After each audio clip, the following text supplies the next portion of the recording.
Cool. Well, we are live. Thank you for those that are joining, will join, will watch later on. We appreciate you coming through. I'm Jonathan Goudeau, a.k.a. JG Smooth. I'm joined by my co-host, former UCO All-MIAA H-back, Daunte McGee. Daunte, now, I had a feeling after the Fort Hays win Saturday, I felt like this was eerily similar to the win that you were a part of up there in 2021. I mean, the score was similar. You had the deep touchdown pass to Marquise King in that game. We had the deep pass to Schumann in this game. You scored in that game. Dom Dunn scored in this game. And then, Ralph Fuentes made a major impact in that game. Cameron Dunn made a major impact in this game, and they both were wearing number 94. What kind of were your thoughts on UCO's 21-14 win there Saturday? Well, I didn't know the similarities were that close to each other. I was just really sitting back and enjoying the game, but no, I felt like that was just a very good game of football. I felt like both teams competed extremely hard. I felt like both teams brought physicality at the point of attack on both offensive line and defensive line, and there were some big hits on both sides. So, I mean, I felt like both teams were really physical. I felt like both teams were engaged in the game.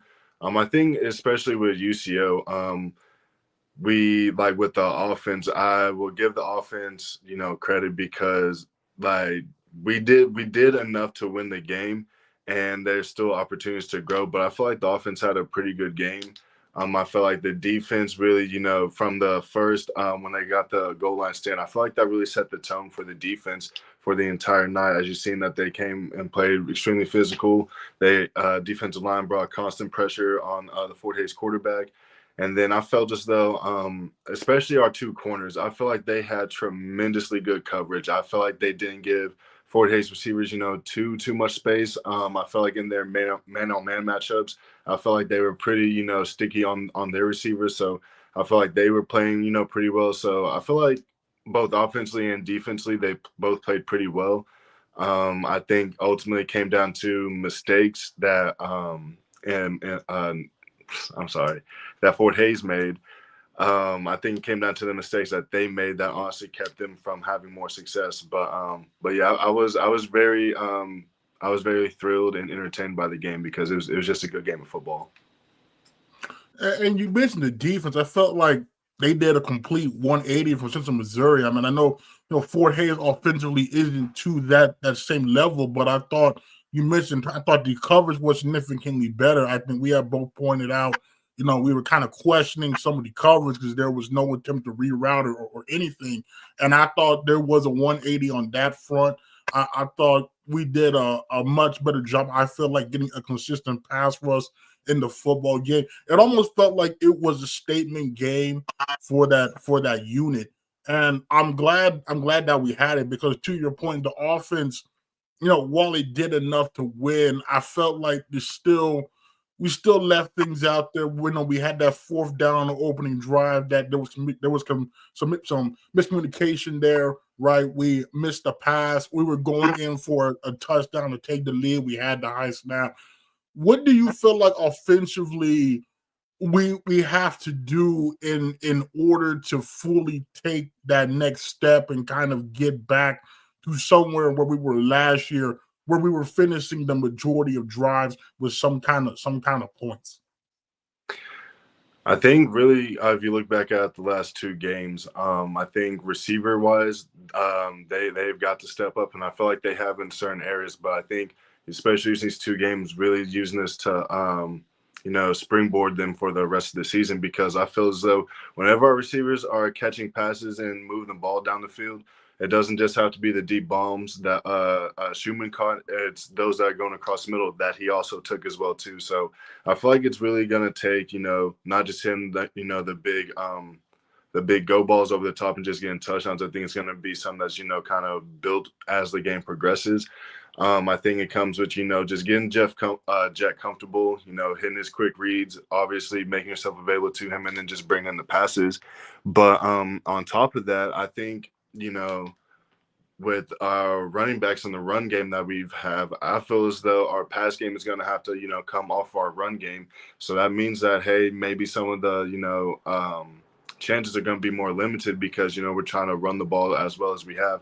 I mean, when you have both your running backs going for 100 yards apiece, I mean, you got some good things going on with the O-line. And I'm someone, if it's working, I mean, keep doing it until it doesn't. So I feel like that's kind of, going to be the bread and butter just moving forward because I feel as though they've had the most consistent success there. But then also, I think when it comes to the passing game, I think it's really just going to have to be, people seizing the opportunities that are coming because I could see something where it possibly is more limited or, just getting on in the season where, when we got to have these plays, we're just going to the guys that, are trusted and have been proven to bring the ball in. So that's just kind of my thought. Well, yeah, I mean, and that's the thing because I felt like we're getting these favorable looks in the pass game because of the run game, and I felt like Jets had a really good 2-game stretch since he's come back from the injury, really putting the ball where it needs to be. But at times we're just not making the catch, or we're running past the spot, and I'm like, see, we can't miss these chances because again, we kind of got lucky against Fort Hays, that opening drive where we didn't score any points, and then that drive where we had the high snap in which they ran it back for a touchdown.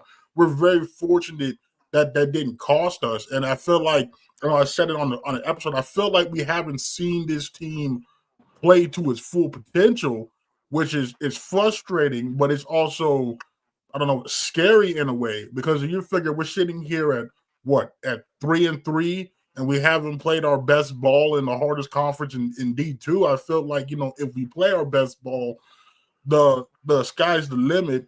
How do you feel? What do you feel like we can do to put together like 4 high level quarters on both sides of the ball? I felt like we saw 4 high quarters of defensive football Saturday, but we didn't really see it offensively. And then I think kind of vice versa, UCM, we saw it more offensively than we did defensively. What do you think they can do to put it all together for 4 straight quarters there? I think it starts with, buying into the game plan for the week and really executing what the coaches are wanting to do because obviously they're getting paid to put you in the best positions possible. And I feel as though the coaches that we do have knows their personnel very well and does put our players into favorable positions. So then at that point, it just comes to, your leaders and then people just going out there and doing their jobs. I mean, kind of you said, we've seen where the defense can be absolutely phenomenal and, show that they're, can be tough in the run game, but then tough on the pass as well, too. The only real area with the defense is, just getting and causing turnovers, but it's like, they're still playing pretty good, solid defense across the board everywhere else. And then when it comes to offense, it really just comes down to, hitting taking it one play at a time and just getting positive in gains. I think honestly the biggest struggles with the offense has been missed opportunities, but then also the types of penalties that we have. If you look across at Fort Hays, their big penalty that they had when the guy threw the ball up, you know what I mean, and it lasted, in the air for like 10 seconds to a point where they cut Freeman and just dropped out of nowhere. It's like, okay, obviously you can't be having those type of plays, and that comes to, not getting caught up in the moment and then just discipline that you have. So I think offensively they have shown that they can put together drives, and the only thing stopping ourselves is missed opportunities and then honestly penalties. So again, it's something that you can clean up, and once you do have it handled, you can see the offense explode, and they have in the season before. But it just comes to at the right time and just continuing to get positive plays, and then honestly keeping your defense on the sideline. Whenever our defense has time to stay fresh and they're not on the field as long, they have produced, whether it's sacks, being tough in the run game. I mean, you always see Jack Puckett coming in with the sack, Connor Johnson all over the field. So it's like we have the front 7 to of a really good defense, and then if you get people backed up, it's like it's easy to drop into coverage and have multiple bodies there, which I feel like that's kind of the game plan UCL has had. But again, it's like when the defense starts to break is whenever they're forced into unfavorable positions or short fields off of mistakes either in the kicking game or the offense. So it really is just hand in hand, and it really comes down to helping each other out. If you're not getting a 3 and out, or you're forcing a punt, or if you're not getting a field goal, or you're not getting a touchdown, it's like obviously you gotta have enough success to where you're helping out the other phases of the game. Well, and that's another thing too. I felt like, for the first time in a few weeks, we didn't have a drive that really started in plus territory for the opponent, and I think we saw that because defensively we posted a shutout in three quarters, because I don't count the fumble return, on the defense. And to me, the biggest thing, you mentioned the front seven. I mean, you saw how many holding calls there were against Fort Hays, and I felt like there could have been, I don't know, 10, 15 more holding calls there, because the pass rush was just so relentless. I know in 2022 we had a similar type pass rush there with Rob and Mike and crew. And we saw how big of an impact that was then. Just from I don't know, from somebody that played in the trenches at times, being online and blocking. How tough is it when you have a front that's that talented and it's running on that many guys just going at you for 4 quarters? How tough is that to continually try to block those guys during the course of a football game? Honestly, it really comes down to in the run game first, because that's where everyone wants to try to establish it. If you got guys that are tricky in the run game, then obviously in the pass game, you already know it's going to be even harder, because that's where, they make their money and that's where they're the most excited and honestly probably spend the most time at, as far as technique wise, as far as is pass rush. All the other stuff is, there's technique and, it's reading your keys and everything. And then it's just instinct after that, go get the ball. But when it comes to that pass rush, it's really an art to it. So as far as on the edge, I'll speak on that. The worst thing for a tight end is if you get matched up on a DN that is bigger, stronger, faster than you, more athletic than you, and is just can do whatever he wants to you, but you got to hold your own. It's like, on the edge, it gets rough. And then obviously if you're trying to sit there and double with the tackle, if you got someone that doesn't play football the right way, like they're just all over the place, those were the hardest guys, because they don't play correct and they don't play to their keys, but they're able to be disruptive and honestly and produce for their defense. So as far as on the edge, I mean, if you're someone that just can't be contained, you can't be blocked, like you can't, like you pretty much can have your way with the tackle, it's going to be a hard day, because now you're hard to get reach in the run game. Then in the pass game, you're kind of a liability. Then your quarterback starts, get drifting eyes, not keeping his eyes down the field. So, I mean, and that's just coming from one person. So if you do that across the board and really just collapse the pocket for the quarterback, I mean, you're looking at a bad day, because now you're asking him to get out of what he's used to doing and making plays on the run. And, typically that's not what most quarterbacks' forte is. Or if they are an athletic runner, it's like now that's when you come in for people to, hopefully not get him to break contain, and then you just start getting to all the other defensive schemes that they got going on. But I think, if you have a good defensive line and they're really, a staple for your team as a whole, I think that it's honestly probably one of the most important position groups, because your D line that's the front line for anything. If no one can get a move on them, then you're looking at a pretty favorable day. Yeah, and I think we saw that experience firsthand, because going from 2022 to 2023, where there was a drop off in that D line, we saw the struggles that the defense had compared to last year, and at times this year. When the defensive line does come to play, we see the boost that it has. Now I know you mentioned the run game with Will and Dev, and then Jack and Connor on defense. Were there any other players or things that stuck out to you Saturday? Um, I mean, props to Ashton Schumann for taking that shot early in the game and holding on to the ball. I mean, I pointed that out a couple weeks ago, but again, it's like that's what you need from your receivers, is someone that I'm pretty sure it didn't feel all that good, but someone that's going to go across the middle, take the hit, which it was a legal hit, so makes it even more, you got to bring that ball in and have strong hands, didn't shy away from contact, like knew it was coming and just ate it. I mean, that's really, a testament to him and the attitude that he has. I noticed that he started lining up more in the slot now, which I feel as though the type of, receiver that he is, he's kind of more like a Keenan Allen, where it's like he can run all the routes in the route tree and just have sure hands. I feel like that's the type of, receiver that he is. I don't think he necessarily needs to be the number one out there on the line, getting pressed by the corners. I feel like give him space to work, and that's what you've seen whenever he caught his deep ball. It was just a straight fade. No one got hands on him, kind of like we pointed out in past weeks. No one got hands on him, and then he just ran a good route, and the ball was just placed perfectly. So, I mean, I feel as though he's someone that stuck out. Obviously, Dominic Dunn getting another touchdown, so, shout out to him. That's always, when you let the tight ends eat, good things happen. So I'm going to keep saying that. But no, just always happy for him, just obviously anytime he gets the ball, I mean, he's, pretty dynamic with it. So just proud of him, for being an asset and being productive in the pass game. But yeah, I mean, obviously when you talk about the running back success, you got to mention the offensive line. So you got two running backs that go for 100 apiece.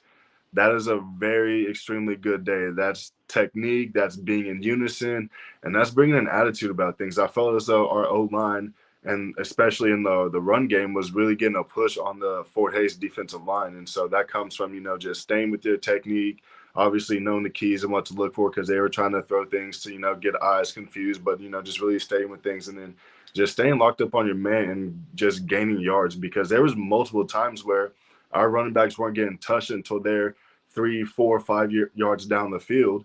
So then if you think from them coming back from the backfield, them not having to change directions at all, and they can just get rolling. I mean, they're too dynamic and athletic and big to, just let them get rolling before they have to change their feet or change direction. So I felt as though the O-line and the run game played extremely well there, and I mean both the running backs. I like watching them both run. They both have long runs.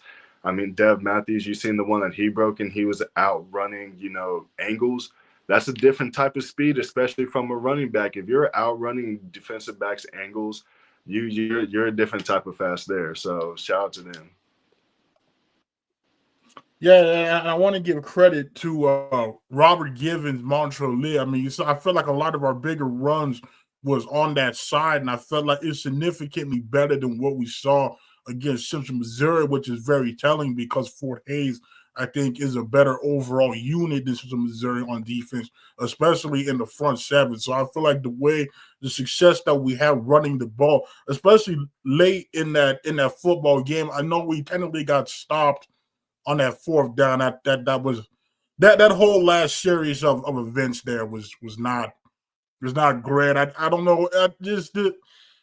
The spot was bad. I feel just the officiating I was not a fan of. I felt like they missed. There was too many blatant holds that they didn't call, on our defenders being held, and then I was some questionable spots there. But I digress. I felt that we did run the ball extremely well, and I do also want to give Ashton Schumann his credit too, because I think that was a big question mark, right? Like we lose TD, we lose Delso, we lose Ridgeway, we lose Christian Romero. Okay, well now he's like the guy in that room, and going from that, second, third option to now being the main guy, not everybody can rise to the occasion. So I do want to give him his credit because he's had a well of a season so far. And I think there also was another nice catch there by Christian Valeriano. He took a shot as well and held on to the football. And this is a guy I'm still high on. We all saw that one-handed touchdown that should have been on Sports Center, but again, I kind of digress there, right? I'm thinking we're seeing more out of him as well, and we're getting Dom more consistently involved. So, I think to your point, we're headed in the right direction there. I think we can, just like you said, get other people to step up there receiving wise. We connect on the passes when it's there, because I feel like we're only stopping ourselves.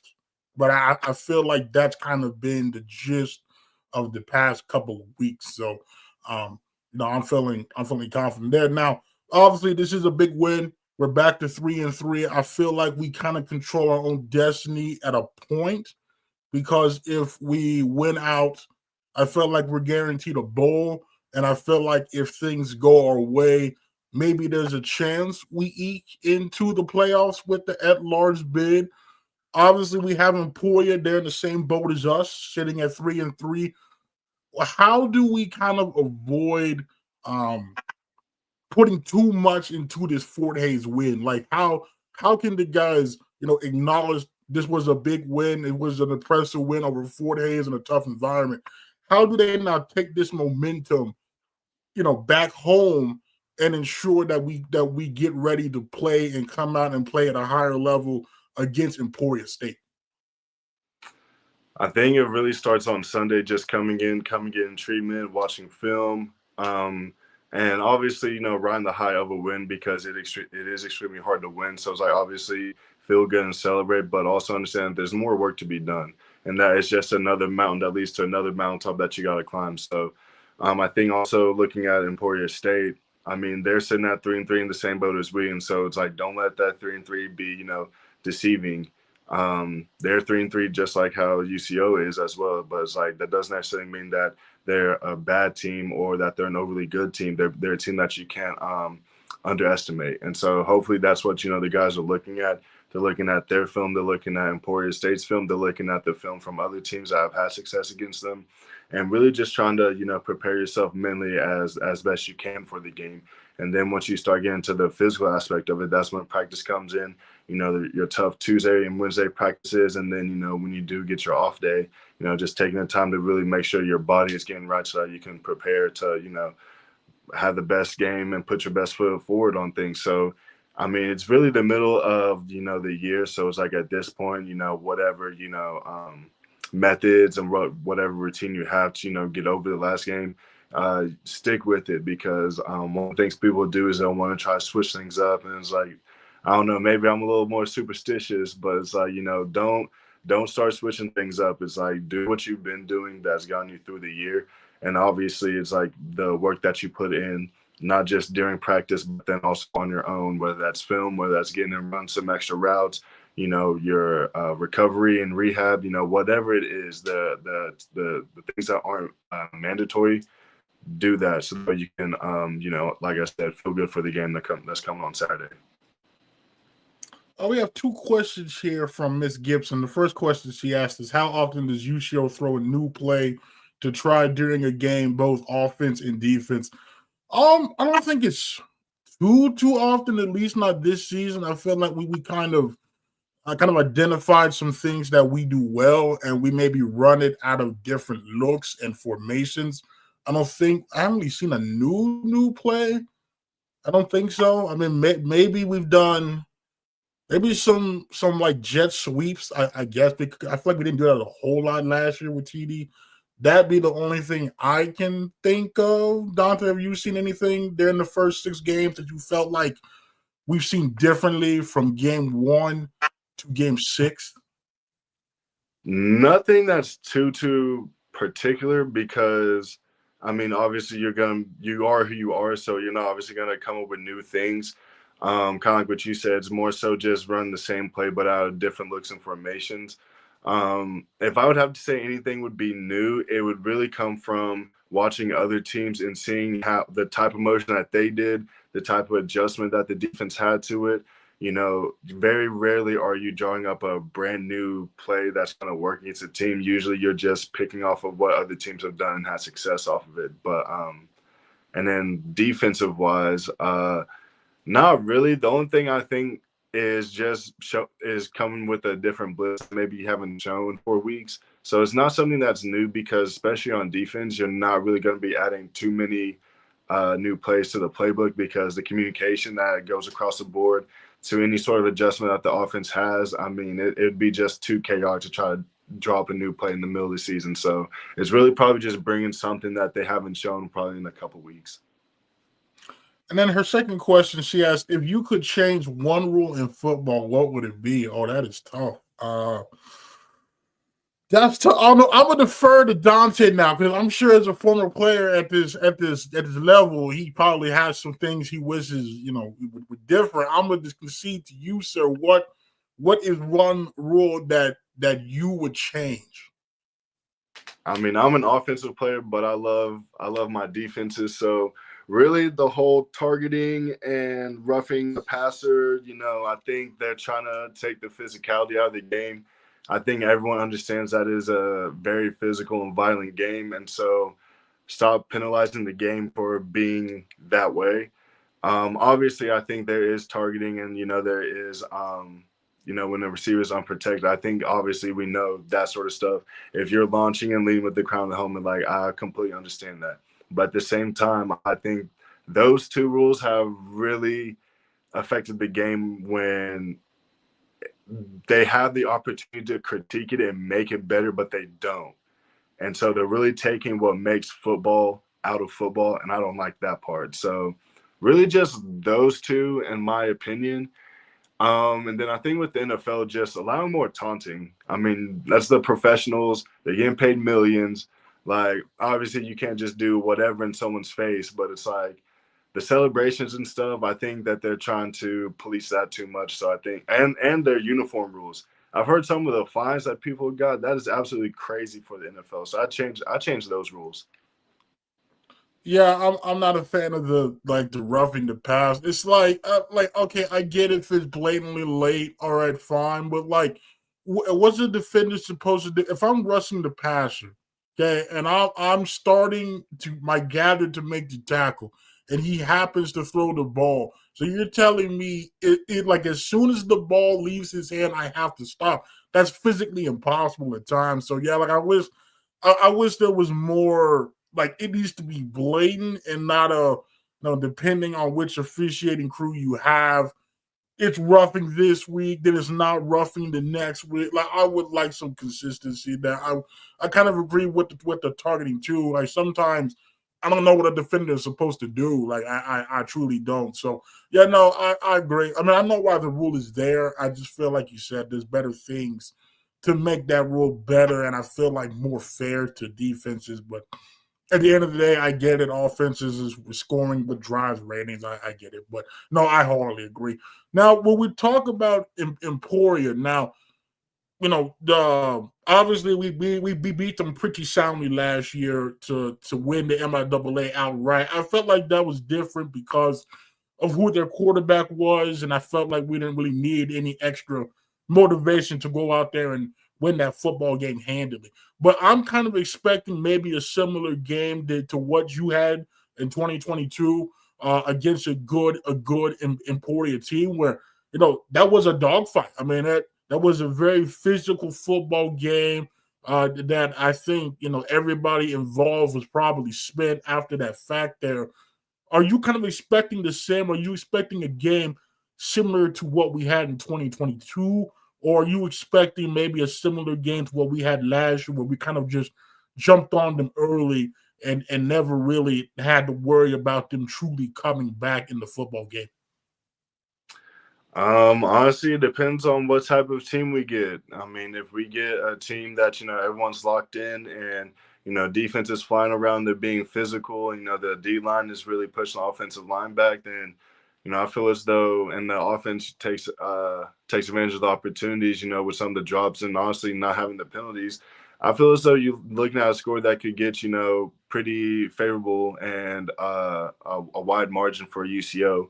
But again, kind of like in the season that it has been shown is that at times it can get inconsistent from game to game or even within the game. So, I mean, if that's the case, then you really don't know what you're gonna get. And so, hopefully, the way things have been trending, I feel as though offense are going to continue to trend. I feel like they're going to start putting up, more and more points as you've seen. They've been able to put up drives. Now it comes to finishing the drives, even if it's field goals or if it's touchdowns. We want the touchdowns, but even just getting points out of these drives, you're going to see, the scores look way different than what they've shown.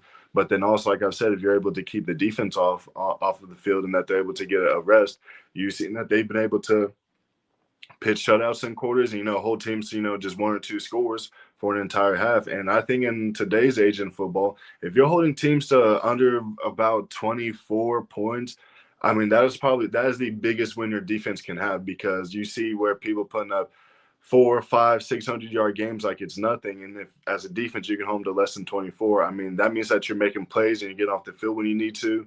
And potential is the offense is not allowing the other team's offense back on the field. So really goes hand in hand. I think that the defense are going to, stick to their ways, being physical and, just playing through their keys. I feel as though the linebackers and, like I said, front seven, I feel like they're going to have a pretty good game. So it really just comes down to, field position for the defense. And you mentioned the kick again. Now that's been a sore spot for us. I know in the Discord, Mr. Paul Brown, I brought up the fact that like the Fort Hays commentators kept on, talking about Joseph Kim, and Mr. Brown brought up the fact that he's like 5 of 10 on the season, like that. That does concern me because I feel like for the past, I don't know, 8 years, right? I felt like we haven't had a whole lot of worry in the kicking game, like. Sure, Alex and Nikki might have had some misses, but I felt like it wasn't to this degree. Like at this point in the season, how do you feel about the kicking game? Do you still have confidence in Joseph Kim in the kicking game at this point, or do you feel like maybe we'll start seeing maybe Coach Doyle decides to go for more on the fourth and shorts from and kind of in no man's land, or where it's like okay you're in field goal range, but how confident are you that this man will hit the kick? Do you feel like we're at that part of the season now where we'll see us go for it more? Or do you believe that there's still faith in Joseph that we send him out there to kick field goals that maybe, aren't necessarily gimmies? Well, I mean, if we're looking at things objectively, we haven't been good on fourth down conversions for the entire year. So I think that is definitely a factor that goes into, Doral's mind when it comes to, going for things or not. But then just knowing that that's kind of, stacked up against us offensively, it kind of forces your hand at times. So it's like, obviously, if you're on the plus 50 or whatever, I mean, if you're looking at, a potential 50-something yard field goal, then it's like, probably not one to push that because I think that's just, very, tough to make for anyone, period. But I think given, what our kicking game has shown, it's one of those things where it's like we have to go with you because at least, you're given a shot and an opportunity. And like I've said weeks before, you got to earn your scholarship. So it's like if it's anything, 47, 48 is what I'm thinking his longest is probably. I feel as though like he has to go out there and kick. And even though he hasn't shown, consistency in that aspect of things, you've got to earn your scholarship. And it's almost one of those things where, the team is forced because, again, our fourth down conversions have been even worse. And for whatever reason, I'm not too sure why this is the year of all years because, I mean, I feel as though years before have been pretty sound with the fourth down conversions, especially, running the wedge with Carney. I felt as though he's probably converted that, more than 85% of the time in his career there. So maybe that's a factor. I'm not too sure, but our fourth down isn't good at all. So it's like, why would we try to do something that, we're not good as a team whenever we have someone that is on scholarship that this is what they do? So I feel as though we're kind of backed into a situation where they just kind of have to kick it. And that's just going to be what's going to be. And if that's, and obviously you don't want it to get to be that extreme, but it's like, if that's the, the sword that we die on is from our kicking game, then I'd rather it be that than, us trying to go and convert a ton of fourth downs. And, we're just not able to do that. Yeah, to your point, the one we converted, Saturday was the first all season. I'm asking that question because I'm like, we have 4 of the 5 offensive linemen back. We had Andrew Carney back. We've got Will Mason back there. Like, I'm not entirely sure why we're not converting these. I don't know if it's like predictable at this point that we're gonna run that same play kind of like every time. I'm not entirely sure. I do know it has been better, just even the third and shorts when we have Dom back there. And then I know we had that one package where we had, I think it was Dom and it was a defensive line. I can't remember if it was Servant Counselor or somebody else was in there. I think we might have to open that up. I think in terms of what we do off of that look, because I feel like we scored I think 2 of Dom's touchdowns, one against UCM and the one last week came off of that same formation. So I'm thinking maybe if we show more out of that formation, maybe that might give us a better look. Because I felt like every time, right, you knew what was coming. It was either going to be a handoff to Carney, it was going to be a handoff to Will. And I feel like that's very predictable where now, for at least for the past 2 weeks, we've shown we can throw out of that formation. And I'm thinking that might have had some success on that last fourth down where Fort Hayes didn't know, are we're gonna fake this or we're gonna actually hand it off. So yeah, I to your point there too. Yeah, I don't know. It's kind of like a pick your poison at this point in time. But it's just tough because like you want Joseph to get confidence because like I said last year with Nikki, like we're going to need you at some point in the season. Like it's the MIAA. At some point, you're probably going to need this man to hit you either a game winner or a go ahead score. And I feel like the more confidence we can give him, the better there. Now, when we look at Emporia again, what do you think is our biggest key to winning that football game? I think overall, don't beat yourself. So that's gonna talk about penalties. That's gonna be, alignment, communication, defense is gonna be extremely high. So really, I think first and foremost, just don't beat yourself. Offensively, establish the run game and don't let off of it because we got two backs that can get it done while Jalen's ankle is still messed up. But we got two backs that are pretty dynamic. Different types of backs, but getting very similar results, and that's just positive gain, not letting one person tackle them, running with physicality, able to, outrun angles, like I said. So I think lean on that heavily and, get once it comes to receivers, I think that it needs to be a healthy dose of Ashton Schumann. So I'm thinking he probably needs about 12 to 15 other targets on the night. And I think that, when it comes to receivers and tight ends as well, it's like be available and be serviceable. So that means when the run's coming your way, you block your ass off for the running backs because they've shown to be able to spring things off. If it means coming in the run game and you got to take one across the middle, you just got to do that because that's what's going to produce for the offense and help the team out. Like it's not favorable. No one wants to do it, but someone has to, and it's got to be done. And it can't just be, one or two people doing it every time because then defenses can key in on that. And I think really just don't turn the ball over offensively. I feel like whenever we don't turn the ball over, we're a pretty lethal offense. So I feel like those are kind of the three keys for offense. When it comes to defense, continuously give quarterbacks uncomfortable because, again, when you're throwing off their timing and you're getting their eyes to look everywhere but where they're supposed to, you're already winning half the battle there because now they gotta worry about other things other than just trying to deliver the ball down the field. I think tackling is always a key. You can never overlook tackling because tackling is one of the things in football, no matter how it changes. At the end of the day, someone has to get brought down to the ground. So really putting, your chest and face on people, not just diving at legs, but being physical whenever when you come face to face with people. And I feel as though that's something our linebackers have done a pretty good job with. And then DBs, don't get beat deep.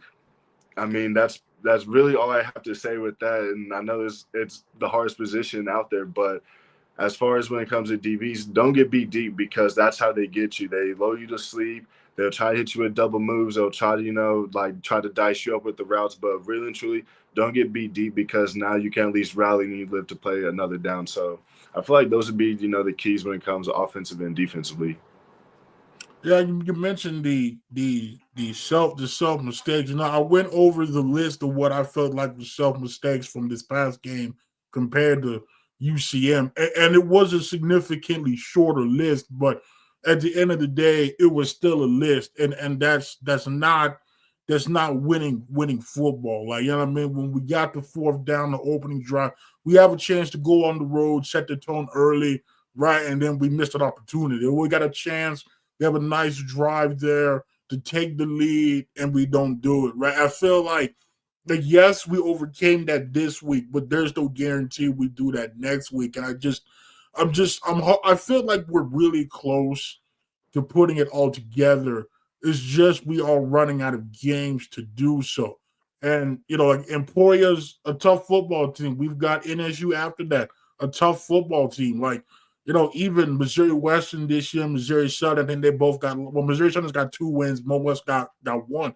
I mean, there's still, I'm not expecting them to just lie down for us, right? So, like, I feel like this is a big game for us. I feel like if we come out and string together 8 solid quarters of football, from both sides. I think that's a very good sign.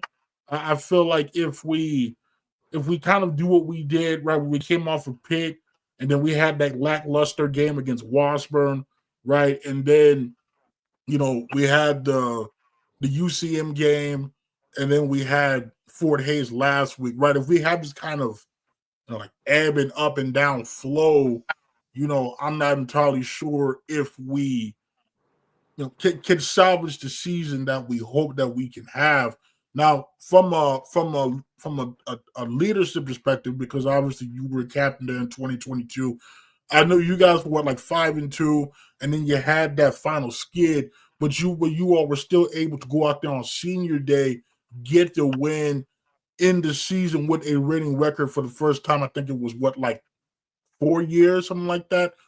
From a leadership perspective, what are some of the conversations that maybe could be or should be happening now at this juncture? Where there's still a lot of football left, you can still accomplish the majority of goals set, but understanding that you haven't played to the level that you all should be playing. I think when it comes to leadership and just player to player, I think you have to be each other's biggest cheerleaders. And that's, day to day practice when things aren't going good, because things aren't going to go good. And there are probably times in practice where you're not operating as the best you can. But it's like the coaches are going to be critical on you and they're going to bring you down. That's when you need to rely on your teammates to build you up and breathe life into you. So, I mean, it really comes down to, your captains and people that have been doing that for the entire year. But then also, if you're not someone that's, playing a significant role in the game, or if you're just a scout team player, bringing the energy and buzz, what I mean? Like, make practice fun. And what's fun is going out there, working hard, competing, but then also just the struggle within practice, the competition. And, just getting your scout team, whenever they're hype and they got energy and buzz, you can feel it's just different on the sideline. And then it just comes down to, when you're making plays, that's breathing life and breathing confidence into everyone. So you talk about the few games up ahead. I mean, you can't look too far ahead. You just got to take it day by day, play by play, and then game by game. So I think, and I mean, I'm just being, extremely hopeful, but it's like we're still trending in the right way as far as, the team to, we're still getting better.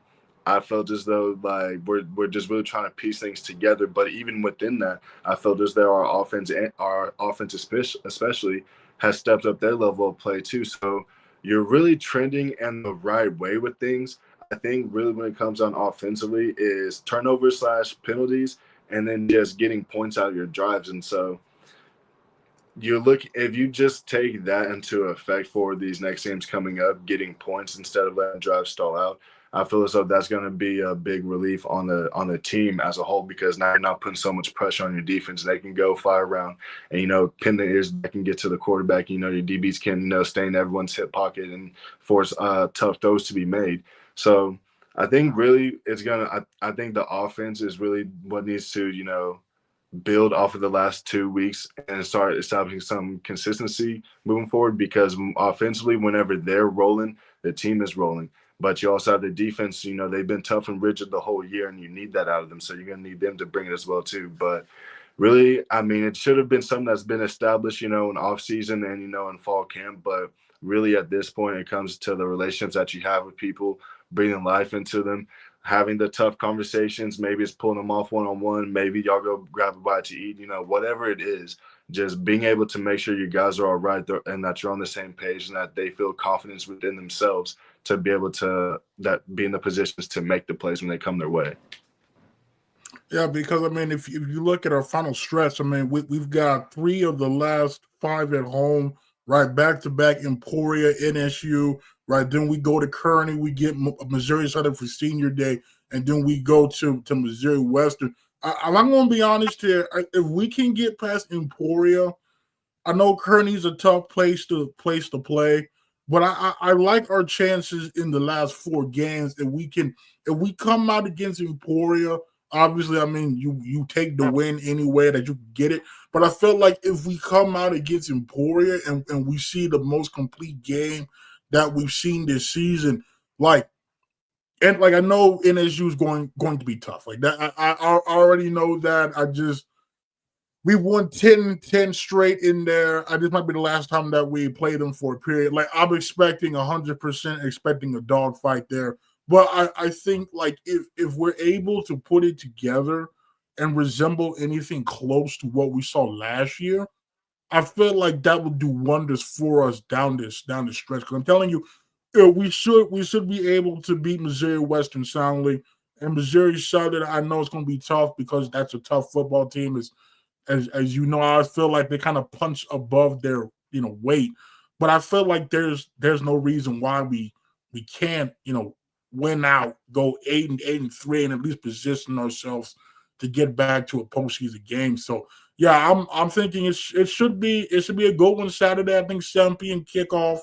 I'm really hoping that we see the most complete game, and we do tend to play better at home. So I feel like everything we're trending to, maybe this is the week. And I feel like if this is the week, I feel like we've got a chance to still have a successful season. And I go back to it because again, 2018, I felt like we were in a similar boat, and then we went 6-1 down the stretch. So I mean, as you lived through it, you played on that team, like we know it's possible.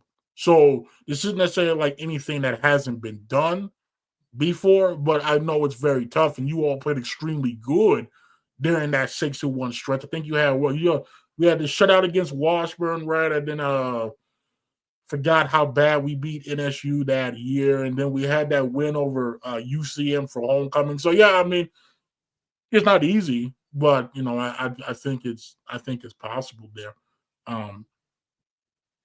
Yeah, I mean, I don't. Yeah, but now when you played Emporia, because Emporia recruits Oklahoma well, like is there any trash talking that goes on between the Oklahoma players, on our side and their side? Because I feel like normally outside of Northeastern State, I mean, this is usually about the most Oklahoma guys that we usually face during the course of the season is when we play Emporia. Like, what is there any trash talking going on? Emporia talked the most out of all the teams in the conference, year in, year out. And I ain't trying to sound bitter, but from what I remember, it wasn't ever like they were just that much better than us, but they were having success against us. So then you just have to hear that. But then we would, we would get a win off of them. And so then I don't know. I don't think it's necessarily because they recruit Oklahoma heavy, because I feel as though Pitt does as well too. I think it's really just them, the type of culture that they have, that they got guys that have that type of swag and character about themselves. And so I don't think it's necessarily an Oklahoma thing, but by far they talk the most. And then the one year we played SNU in the spring, the stuff that was being said, man, I mean, come from a Christian school, you just wouldn't believe it. But like they probably talked the most out of any team I played against. Like any team, it was SNU. So SNU and Emporia, they're in their own upper echelon of teams that just consistently, nonstop, just talk mess the entire game. And then everyone else are kind of in the middle where, you have some guys drawing a little bit, but then, after a while they kind of, just settle into the game or whatever. But from the amount of players and the things from SNU and Emporia, it's on a different level. So I think with the other teams, they let their fans do more of the trash talking than they do. So I mean, but it's football, so you kind of get both sides of it. I mean, to be fair to SNU though, that was coming off the canceled season. There probably a lot of pent up testosterone and stuff that you were bottled up for what would normally have been gotten out through the course of a full season. So maybe that leaned into it. I didn't hear as much when we played them this past spring, so maybe that was the cause of that. Not entirely sure. I don't know, but I mean, we did win that exhibition game, so I felt like we got the last laugh there. So I mean, that's always that. I never forget. Was it 2022 against Lincoln? I distinctly remember, I think it was that year where they were trying to talk noise. I'm like, bro, like you're down 42-3. What are you, what are we doing? Yeah. I felt like one of them was trying to jaw it like Trayvon. I'm like, what, you know, you're down 42-3 in the fourth. What are you jawing for? Pretty sure someone stole, like, it was like Rob's phone or laptop or something out the lock. It was something crazy going on. And I told you before, that's the first and only time I went to a stadium and they didn't have doors on their stalls. Like, that's inhumane, man. Like, you punch a hole, you pack a whole bunch of guys into this tight space, and then we don't get doors on the stalls. That ain't right. And then I think that was one thing Doral said to us before we went out there was like they didn't have the DC to give y'all some doors, man. Like that's how they feel about you. So that game was interesting. Another team was we didn't even play them, but talked a whole lot of mess, and it was through Twitter. It was OBU, and through the years, I know a couple of the OBU guys and got to feel their perspective on things whenever our game got canceled. But yeah, it was coming from them. Some of their coaches was getting on it. We didn't even play the game. It's like it's through Twitter. So I'm like that's how y'all really feel. Like I don't think we said really anything, and I could be biased, but I didn't see anything anyone was said. And then once it got canceled, that's when we just started hearing all of it. It's like I get at the time they was good, but they was just doing too much for a team that we didn't even play. Like we didn't even get to play against them, and they was still talking. Well, see, like that's why I hope in the future, since we have this non-conference, that we play more local schools. Because like you get this, like this is what makes college football great. Like the trash talking, like the fact that odds are that in East Central or SWAS, because like SWASU's coached by Andrew Rice, who at one point was their offensive coordinator. So like you know what I mean, like that's the cool part, because it's like yeah, they'll be trash talking and whatnot, but then I felt like after the game, it's like, I don't know. It's just I always just enjoy playing, our fellow state schools not named NSU when we get the chance, just because it's so rare. Like I remember the SNU game in 2021, like talking to the guys, how excited they were to play that game, not just because they hadn't played in a year, but because they got to play another in-state team against guys they played against on Friday. So like I always enjoy that. But yeah, no, that Lincoln game was that I was like, bro, you're down 42-3, and you're trying to talk like, what are we doing here? Like, it's like one of those like I get the facts where Lincoln was at a program at that point in time. Like, I truly get that, but like it's just not a good look. It's not a good look for you. Trying to talk, like, what, you know what I mean? It was like didn't like back in 2019, didn't like Northeastern State try to plant their flag at like our 50-yard line? And again, it's like I get it. You're winless at that time. They did. Like, yeah, that's what Lane told me. When I talked to Lane, I think it was in 2022. He was like, yeah, when they went for what is it, for like the anthem or whatever it was, they on their side of the 50 like planted their NSU flag there. And I'm sitting there and I'm like, see, again, I get the fact at that time, what did they have to lose? Because I mean that was an historically bad team. So like, what did they have to lose? But then it's like you don't want to make it worse though. Like I mean, like they want to give the other team more ammo to go out there and play even harder. Like You said it was 20. it's like You said it was 2019 when they did that. yeah, 2019. Yeah, they said they have planted the flag on their side of the 50. That's 82-14. I didn't even know they did that. Hey, it gets dealt with either way, but yeah, I didn't know they did that. And we gave them like 2 or 3 picks and a fumble. So we try to keep them in the game for their own sake. But yeah, 82-14, man. Yeah, we should have had at least 89 because we should have had that touchdown to JB before the half. The ball was thrown short. I just still to this day, I'm like, come on, like that still urged me. I was like, oh come on. I was like, oh yes, this is it. He's getting his touchdown. I was ready to celebrate in the press box, and I saw that pass. I'm like, oh no, that's gonna be short. Not.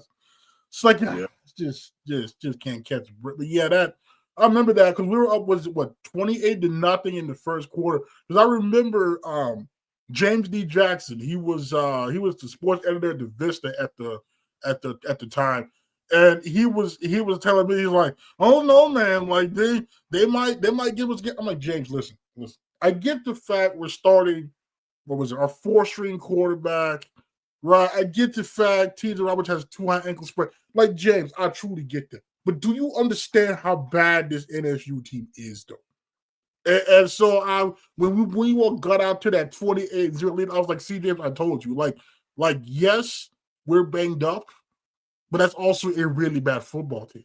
And I just never forget when Lane told me you all were chewed out at the locker room despite being up by 28 at the half. Like that says a lot at that point, because like I'm, most of the time you up by 28 points at the half, that's pretty good.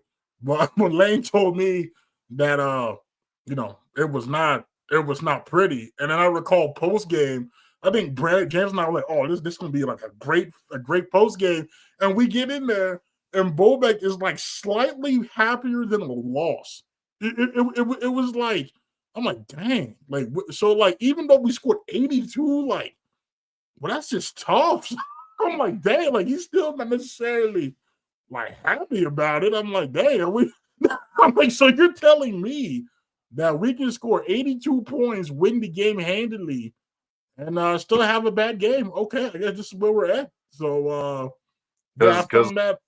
like I said, we threw like 2 or 3 picks and had a fumble in the game. So it's like it could have been a whole lot worse than what it was. And I'm pretty sure we put our subs in. So it wasn't like the starters played, that long. I don't even know if I made it to halftime before I was done playing. So I mean that was, you know, we did what we were supposed to in that game, but even still it could have been a whole lot worse than what it was. Yeah, I mean, it could have been, because I'm thinking like if what had happened in 2022 had happened against that NSU team, oh, that would have been bad.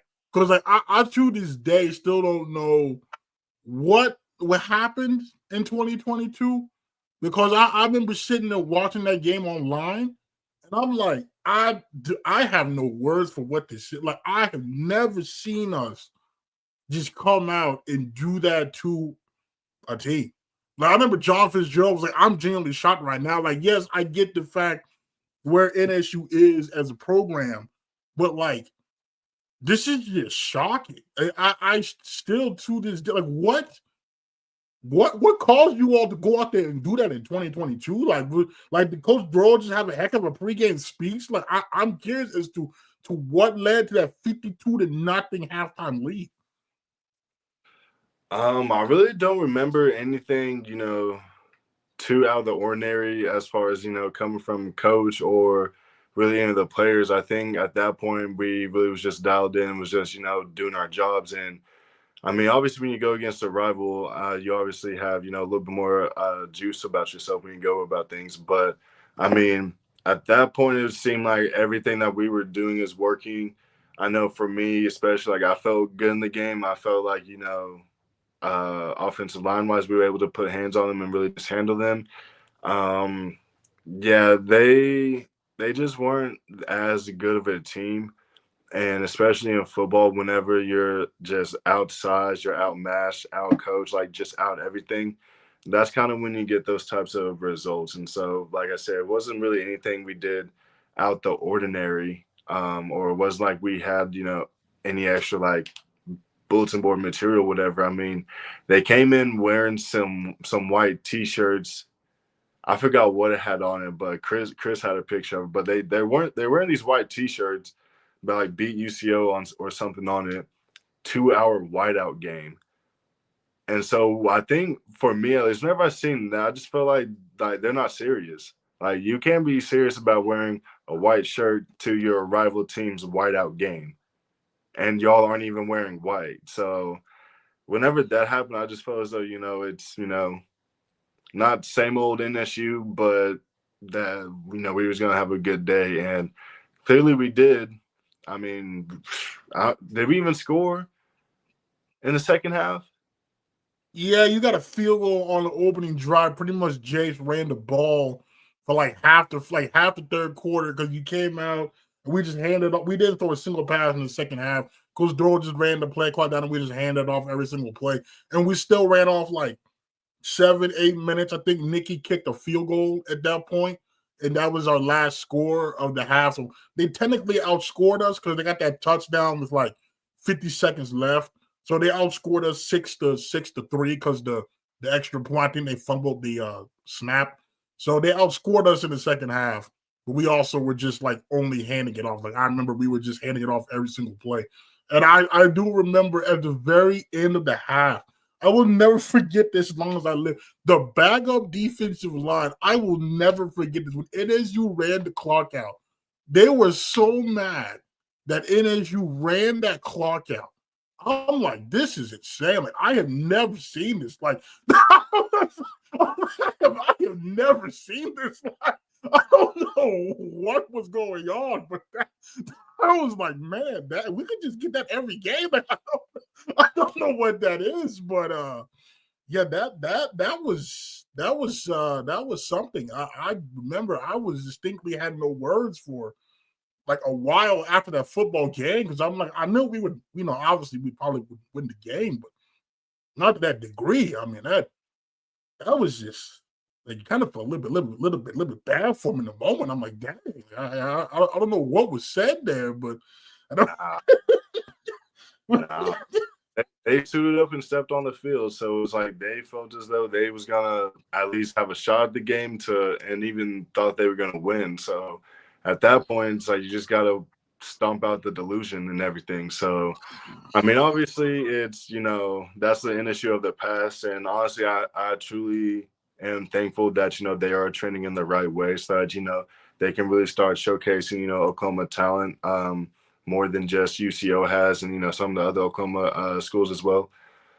So I am glad that they are doing better. I am glad that they are trending in the right way as a football program, because I truly do want to see this be a rivalry and it be a game of two really good competitive teams going against each other, and not seeing the issues of the past where they just kind of get off the bus and they're just waiting to get back on it. So I do anticipate that game being a pretty hard fought physical game. Obviously I still want UCO to win so they can keep the streak going, but like I said, I am glad that they're at least trending in the right way, and that's the most I will give to NSU. That is the most I will give to them.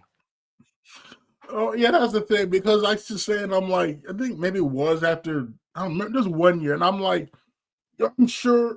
I think we all enjoy obviously beating our rivals every year, and sure, a few times a blowout win is nice, but like it doesn't feel like a rivalry if every game is lopsided. And like you got to admit, sure, last year wasn't the best, but like that was an extremely fun football game to watch. Like listen, like I felt like I sweated through like 5 shirts watching that game. And I'm like, see, that's what rivalry games are right there. Because sure, to everybody not outside of the state, they probably were so confused when they saw the score of that game, given NSU's record, given our record. But that's what rivalry games are. You're supposed to disregard the records, and it's going to be an absolute fight, and that's what it was. And it was nerve wracking. But I mean, I'm not gonna lie to you if I didn't say I didn't enjoy it and feel extreme euphoria after that, compared to the 55-6 win in 2022. Like, yeah, I was happy, but I kind of felt sad at that point. I'm like, I mean, is this really a rivalry at this point, or is this just a yearly beatdown where we're like, well, it's the battle for the President's Cup, but it's not really a battle. It's a it's kind of a kind of a squash match, right? So like you said, I'm glad that it's trending. They're trending in this direction, so it is a rivalry again, like how it was in the mid 2010s. Where it felt like felt like you accomplished something by beating them, not more so of like it's a gimme win, right? So I don't know, but yeah, no, I hardly agree. I'm glad NSU is trending in that direction to where where they are competitive. So I do give them credit there. Well, Daunte, before we go, you got any final remarks, thoughts, concerns, questions, anything of that nature? No, not really. I think it's another great opportunity for the team to, build off of the success they've had the past 2 weeks. I think this is really, another pivotal game to really show, what this team is and what they're made out of. And I think this is one of those games that, you don't really matter necessarily how it's done. It just needs to get done. And that's, coming out and putting your best foot forward and, making the most of your opportunities, creating opportunities, and, really seizing the moment and getting the win. I feel like this is another pivotal game in the year. This mid-season kind of stretch right here, these past couple of games, I feel as though are really going to, define and set up the success that UCL will have, moving for the remainder of the year, and then, getting into rivalry week the week after. So, like I said, 3-3, don't overlook that. Don't underestimate it. This team is, better than what their record shows, and you need to treat them as such because you'll see week in and week out someone can get caught slipping in this conference. So just really take advantage of the momentum that you got going, and don't overlook your opponent. No, yeah, no, I agree. It should definitely be a good one. I'm expecting it'll be a hard fought game. Ideally, I would like us to do what we did last year, where we could get like 3 sacks in the first quarter and score like 28 straight points in the game. Like, I'm not going to decline that. I mean, that would be lovely. But like you said, at the end of the day, we just need to win this football game because I feel like if we win the football game, we put ourselves in a position to accomplish we can still accomplish a successful season and post back-to-back winning records for the first time since this man did it in 2017, 2018. So that is a 7 p.m. kickoff down there at Chad Richardson Stadium. I will be there. I will try to go on the field post-game if we don't beat ourselves like we did against UCM. But I'm looking forward to it. It should be good weather. I think there's supposed to be like some possible rainstorms in the morning, but that should all be clear and gone by kickoff, so it should be a nice evening there in Edmond. So again, we thank you all for stopping through. Those that hopped in the stream, those that are watching this after the fact. We'll be back next week. Not entirely sure. We'll see how the Emporia game goes, and then we may or may not stream again. It probably just depends on how that goes. But we will be back again. So for All-MIAA spec, Daunte McGee, I'm Jonathan Goudeau, a.k.a. JG Smooth. We will talk to you all later.